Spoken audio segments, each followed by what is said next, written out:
Un homme creusa un tunnel pendant 12 ans pour s'échapper de prison, et, lorsqu'il vit enfin la lumière, il tomba à genoux en pleurant. Son histoire de persévérance révéla des vérités enfouies qui ébranlèrent tout le système judiciaire. Un voyage de sacrifice, de justice et de rédemption qui transformera votre perception de la liberté. Préparez-vous à une histoire qui vous serrera le cœur. Laissez votre j'aime, abonnez-vous à la chaîne et dites-nous de quelle ville vous êtes témoin de cette incroyable saga. Au lever de l'aube, lorsque le vent murmurait des promesses, oublié dans les dunes de poussière et que la garrigue torturée s'étirait sous les premiers rayons du soleil, comme de vieux os qui se réchauffent, la vie à Pierre Sèche commençait. Le hameau n'était guère plus qu'un amas de bâtiments têtus, ancrés dans le paysage doré et cruel. L'air sentait la terre sèche, la sueur et, de temps en temps, la fumée ténue qui s'échappait des cheminées des rares maisons de pierre, contrastant avec les masures de torchis. Le soleil ne demandait pas la permission. Il martelait simplement la terre, forçant tout ce qui y vivait à chercher l'ombre ou à se courber sous son joug implacable.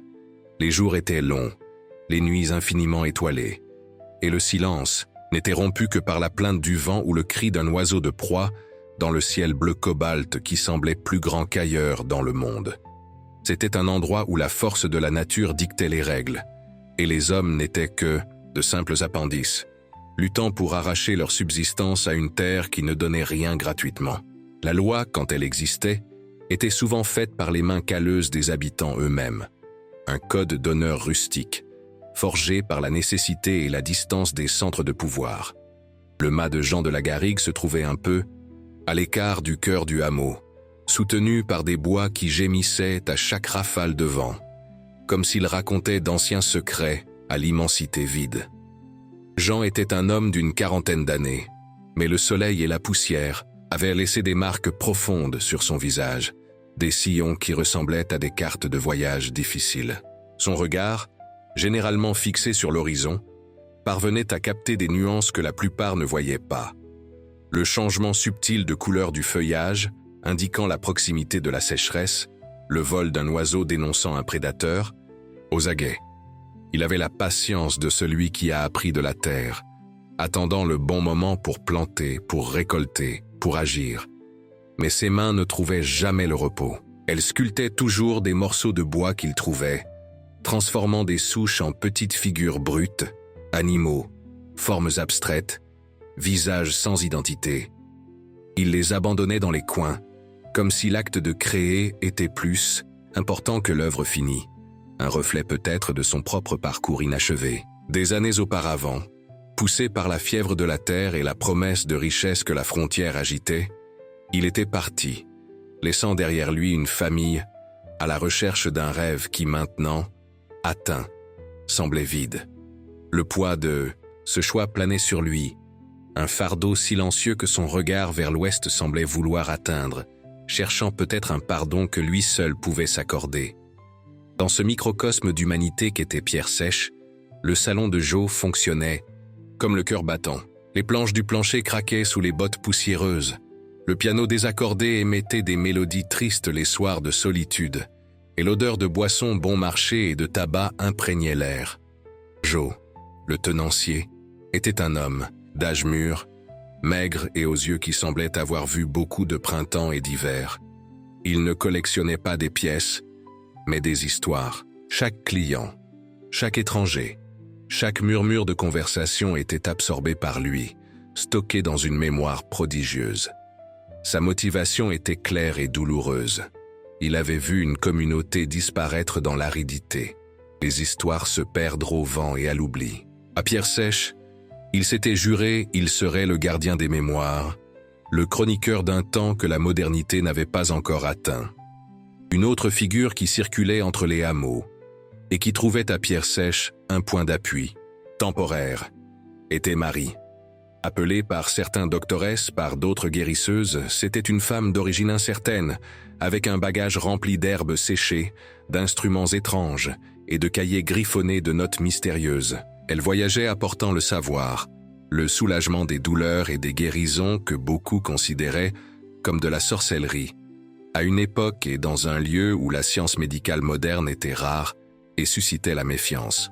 Son voyage était animé par la nécessité de prouver sa valeur, de montrer que les mains d'une femme pouvaient non seulement accueillir, mais aussi guérir, dans un monde dominé par la force brute et les préjugés. La tension, invisible et persistante, planait sur Pierre Sèche comme les nuages d'orage qui se formaient à l'horizon, sombres et menaçants, mais qui déchargeaient rarement leur pluie tant attendue. Les puits, veines de vie pour le hameau, commençaient à montrer leur fond sableux, et le murmure parmi les habitants se répandait comme la poussière au vent. On disait que le ruisseau qui alimentait la région, le ruisseau de la Roche, changeait, de cours, son débit diminuant jour après jour. Certains l'attribuaient à la sécheresse implacable, d'autres murmuraient à propos de mains humaines. Le désert était un animal aux dents acérées, toujours prêt à avaler celui qui baissait, la garde. Et Pierre Sèche sentait les griffes de l'aridité se resserrer. Le premier signe alarmant vint avec la rapidité de la diminution du débit du ruisseau de la Roche. Jean, avec son regard attentif, remarqua que l'eau ne s'évaporait pas seulement sous le soleil cruel, mais semblait disparaître avant d'atteindre le lit principal. Il équipa son cheval et suivit le cours du ruisseau, s'enfonçant dans la garrigue torturée qui éraflait le ciel. Le bruit de l'eau, auparavant un murmure constant, devint un mince filet, puis des gouttes sporadiques, jusqu'à se taire complètement. Le lit, autrefois humide et avec de petites flaques, était sec, la terre craquelait comme une peau vieillissante. Et alors il vit. Non loin du point où l'eau disparaissait, il y avait des marques récentes dans la terre, des signes d'excavation. Des outils avaient été utilisés. Quelqu'un détournait les eaux. Le cœur de Jean se serra. Ce n'était pas seulement la nature, ce n'était pas seulement la sécheresse. Il y avait de la malice là-bas. Les pistes, des sentiers mal dissimulés, dans la poussière, pointaient vers l'autre côté des collines arides, où le soleil se couchait, une terre où peu s'aventuraient sans motif. Ce fut le premier moment de haute tension. La découverte que l'ennemi n'était pas seulement la sécheresse, mais un adversaire de chair et d'os, avec des intentions inconnues, mais clairement nuisibles. Qui ferait une chose pareille? Pourquoi?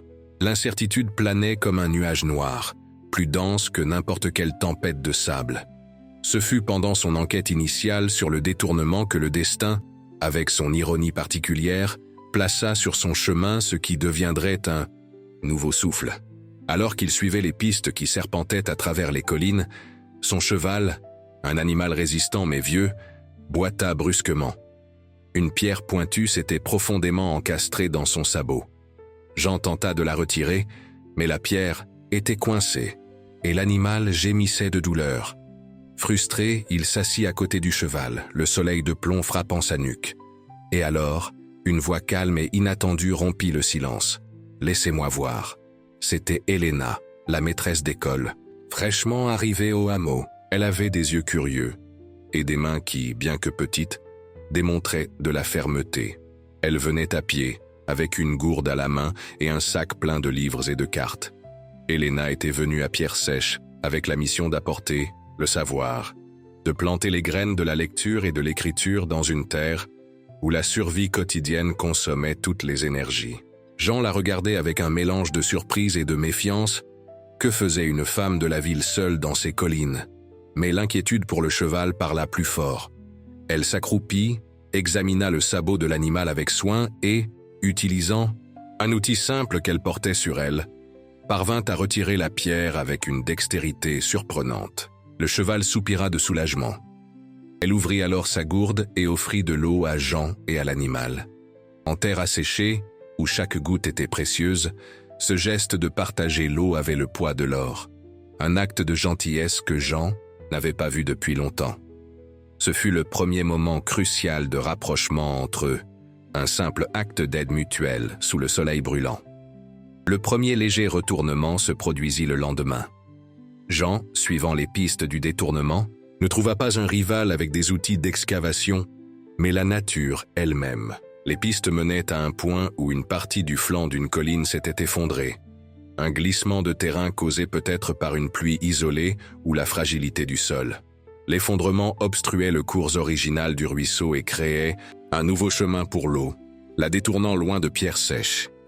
Ce n'était pas l'œuvre d'un rival, mais une conséquence de la fragilité de l'environnement lui-même. Cela éliminait un coupable humain possible, mais ne résolvait pas le problème. L'eau continuait d'être rare. La sécheresse, qui semblait un léopard aux aguets, montrait maintenant ses griffes de manière inattendue. La nouvelle de l'effondrement et de la diminution de l'eau se répandit rapidement, générant de l'appréhension. Joe convoqua une réunion au salon. L'odeur de poussière et d'espoir flétri planait dans l'air. Jean, respecté pour sa connexion avec la terre, proposa une expédition plus large. Non pas pour corriger le cours original du ruisseau, l'effondrement était trop important pour les ressources du hameau, mais pour trouver de nouveaux points d'eau, des sources cachées, des veines souterraines. L'idée suscita des débats houleux, abandonner la terre familière pour l'incertain. Elena, assise discrètement, dans un coin, leva la main. « Je peux aider, dit-elle, sa voix douce mais ferme.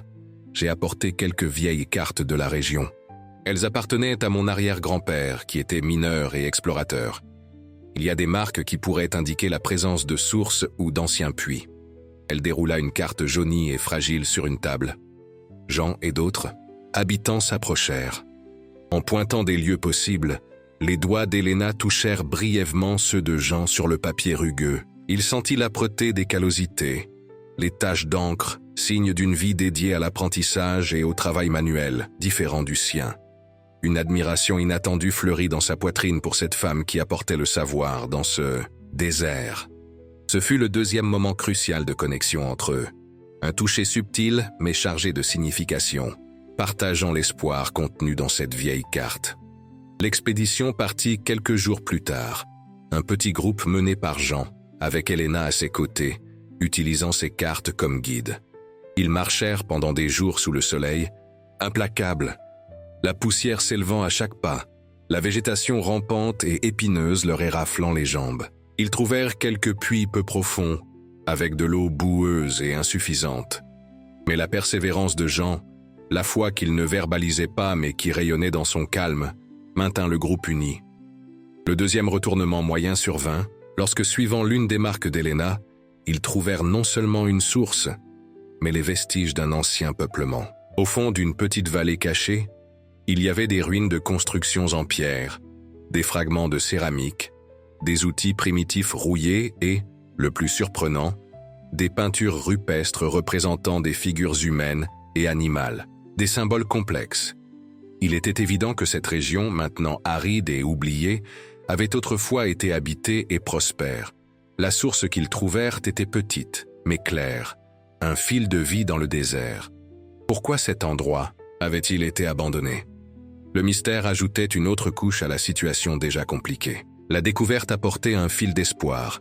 Si la vie avait fleuri là-bas avant, peut-être pouvait-elle refleurir, mais aussi une question inquiétante. Sur le chemin du retour vers Pierre Sèche, déjà en fin d'après-midi, le ciel qui semblait si innocent s'assombrit soudainement. Une tempête de sable, imprévue et féroce, s'abattit sur eux avec la fureur d'un monstre mythique. Le vent hurlait, le sable fouettait la peau, la visibilité tomba à zéro. Sans hésiter, Jean saisit le bras d'Elena et la tira vers une formation rocheuse qu'il connaissait, une petite caverne qui offrait un abri. Le sable bloqua l'entrée, transformant l'intérieur en un refuge sombre et étouffant.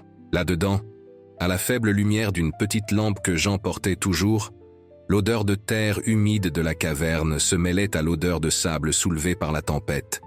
La peur était peinte sur les visages des autres membres de l'expédition. Là, confinés, eut lieu le troisième moment crucial de rapprochement.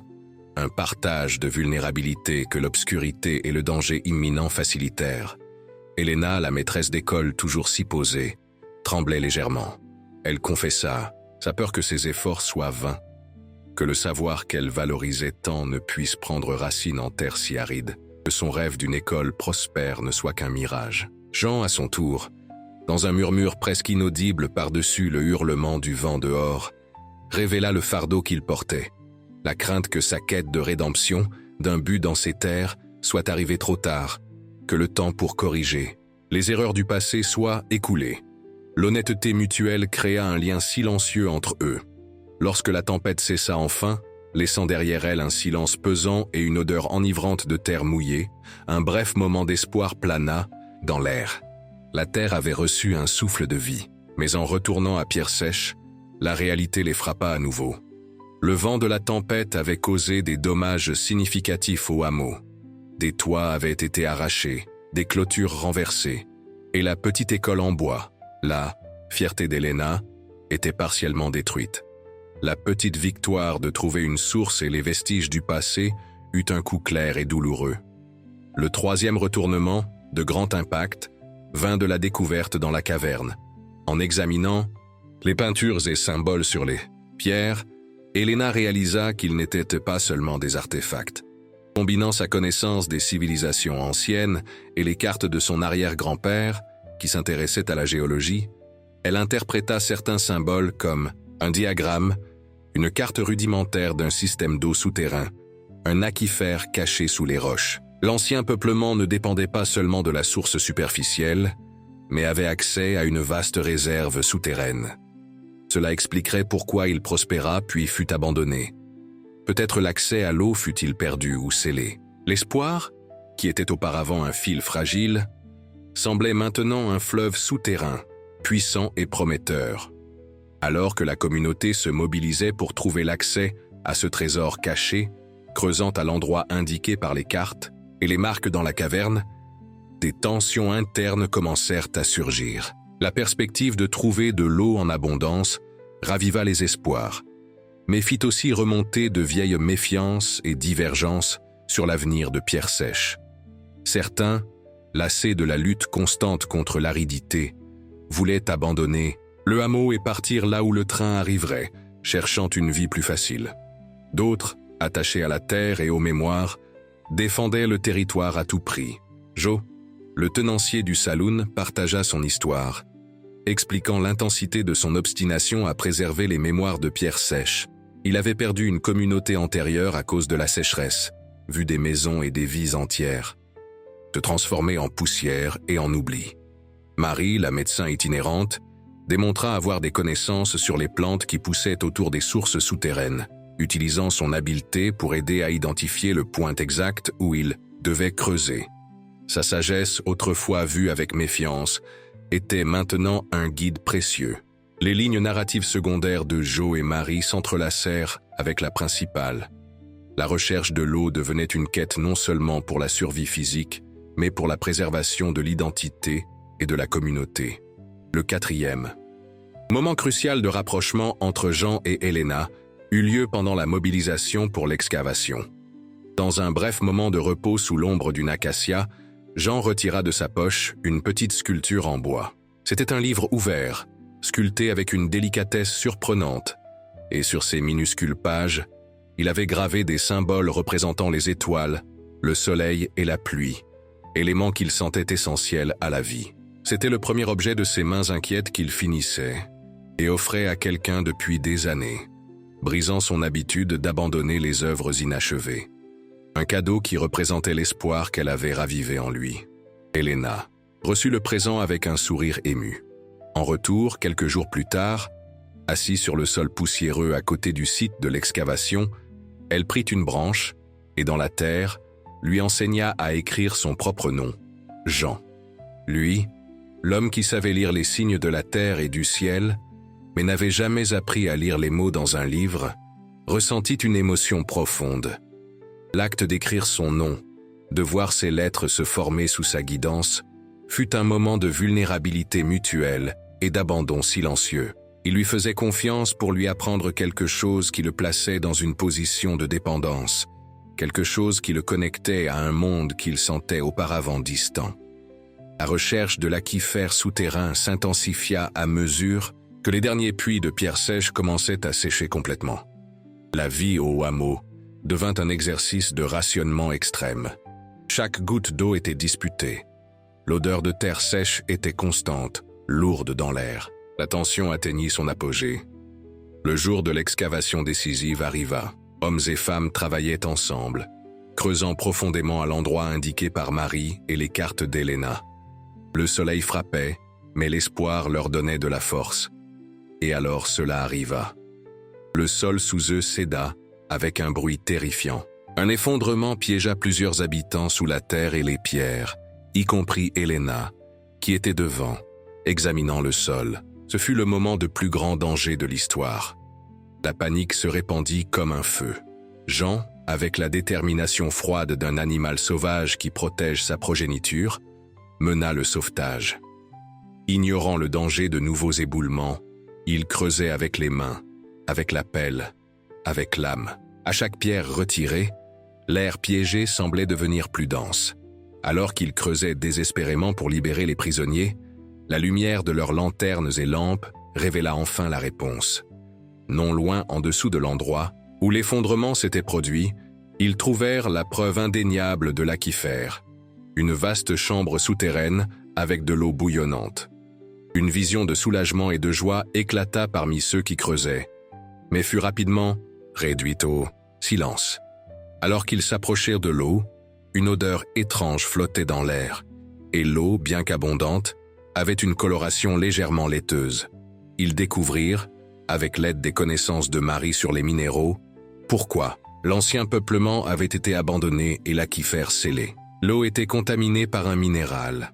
Ce minéral, en petite quantité, donnait une fertilité initiale à la terre, expliquant pourquoi la civilisation ancienne y avait prospéré au début. Mais, avec le temps, le minéral empoisonnait lentement ceux qui la consommaient. Boire cette eau signifierait une mort lente et douloureuse. Ce fut le 4e retournement, d'impact grand et dévastateur pour les espoirs de la communauté. Trouver l'eau en abondance, seulement pour découvrir qu'elle était un poison, fut un coup cruel du destin. L'espoir s'effrita comme du sable, fin. Au milieu du chaos du sauvetage et de la terrible découverte, le 5e moment crucial de rapprochement se produisit. Ils atteignirent enfin Elena, qui était piégée sous les décombres. Elle était inconsciente, pâle, mais vivante. Jean, avec la force du désespoir, retira les pierres qui la retenaient et la porta hors de la chambre souterraine, à l'air libre et à l'odeur de terre mouillée. Avec son corps inerte dans ses bras, il murmura des mots qu'il n'aurait jamais eu le courage de dire si elle avait été consciente. Il confessa la peur qu'il avait ressentie de la perdre, le vide que son départ créerait. Il admit qu'elle avait apporté de la lumière dans sa vie, un but au-delà de la simple survie, une raison de vouloir un futur.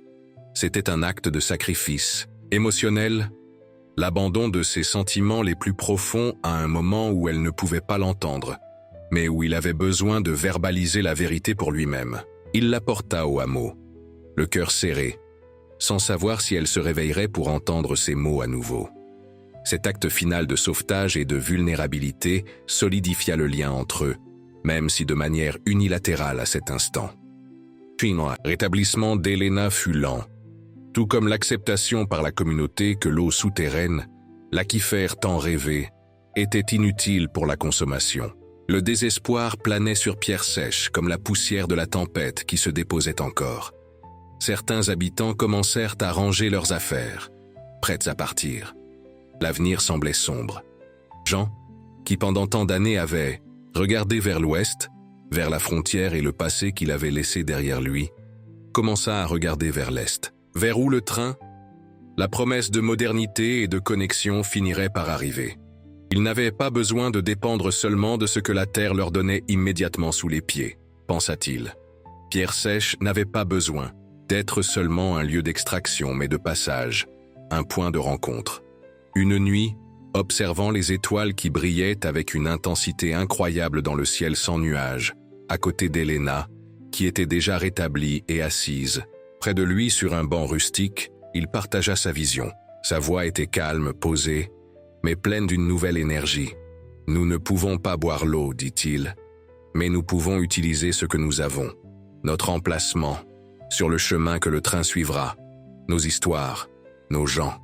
Nous pouvons créer un point d'arrêt, un lieu d'échange entre ceux qui viennent de l'Est et ceux qui vont vers l'Ouest. La rareté de l'eau, continua-t-il, peut être compensée par le savoir, par le commerce, par notre capacité à nous adapter.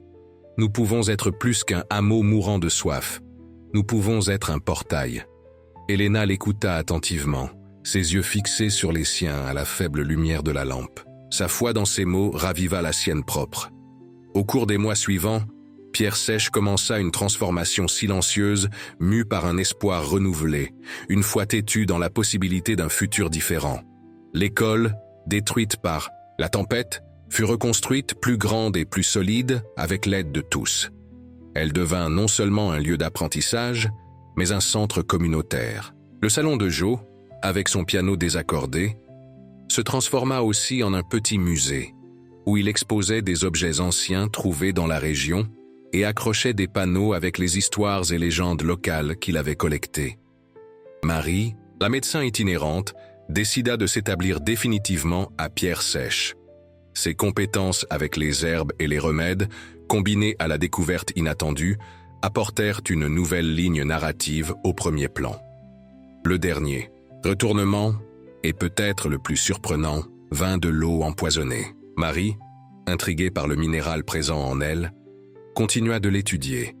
Elle découvrit, grâce à d'anciens textes de médecine populaire et à une expérimentation attentive, que le minéral, bien qu'impropre à la consommation interne, avait des propriétés médicinales lorsqu'il était appliqué extérieurement, notamment pour traiter les problèmes de peau et les plaies. Son application créait une couche protectrice qui accélérait la cicatrisation. La nouvelle de cette découverte se répandit dans les hameaux voisins. Des personnes atteintes de plaies chroniques et de maladies de peau commencèrent à voyager vers Pierre Sèche en quête du traitement de la doctoresse.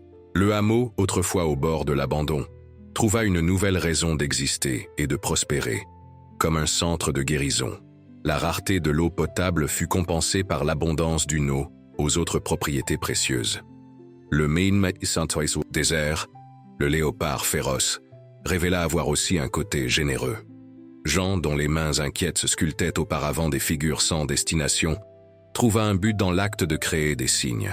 Il commença à sculpter des marqueurs élaborés pour le futur chemin de fer, des pierres et des morceaux de bois sculptés qui non seulement indiquaient la direction, mais racontaient, à travers des symboles et de petites scènes gravées, un peu de l'histoire de Pierre Sèche, de la lutte contre la sécheresse, de la découverte de l'ancien peuplement, de l'arrivée de la guérison. Ses mains, autrefois liées au poids du passé, créaient maintenant des signes pour guider les autres vers l'avenir. L'issue romantique se consolida naturellement, comme l'eau qui trouve son chemin entre les roches. Après des mois de travail, côte à côte à la reconstruction du hameau, partageant des visions, surmontant des obstacles, l'admiration mutuelle et l'affection silencieuse se transformèrent en quelque chose de plus profond. Par un après-midi d'automne, lorsque le soleil adoucissait son marteau implacable sur les plaines, colorant le ciel en tons d'orange et de rose, ils s'assirent sur le porche nouvellement construit de l'école. Les enfants jouaient à proximité, le son de leurs rires étant un baume pour les oreilles. Jean posa sa main calleuse sur la sienne, douce mais ferme, reposée sur l'accoudoir de la chaise. Le toucher fut simple, mais chargé du poids de tout ce qu'ils avaient traversé ensemble. Il la regarda et pour la première fois, ses yeux n'étaient pas fixés sur l'horizon lointain, mais sur elle, dans le présent. Helena sourit, un sourire qui illumina son visage. Ils n'eurent pas besoin de mots élaborés. Le toucher, le regard, le silence rempli par la présence l'un de l'autre suffirent. À ce moment-là, sous le vaste ciel qui leur avait semblé autrefois sévère, ils partagèrent non seulement des idées et des efforts, mais aussi un futur construit sur la terre aride, mais fertile en espoir. La résilience, comme la dure paume du palmier, s'était pliée mais non brisée au vent de l'adversité. Pierre Sèche, qui avait failli succomber, refleurit à nouveau, non pas comme il l'espérait, mais d'une manière qui prouva la force de l'adaptation, de la communauté et de la foi. Jean trouva sa rédemption non dans l'ouest lointain, mais à l'est, dans la construction d'un futur aux côtés de la femme, qui lui montra que le savoir et l'affection pouvaient fleurir même dans le désert. Et lui, l'homme qui avait creusé, à la recherche de liberté et de justice, découvrit que la plus grande justice était celle que l'on se rendait à soi-même, acceptant le passé et construisant un présent avec un but, guidé par la lumière de l'espoir qu'Helena avait allumé dans son âme. L'odeur de terre mouillée par la pluie rare ou par l'eau médicinale, le son des rires des enfants à l'école, le craquement du saloon, le hurlement du vent dans les bois, tout se mêlait en une symphonie de vie renouvelée. Et vous, à quel moment laisserez-vous l'espoir fleurir dans votre désert ?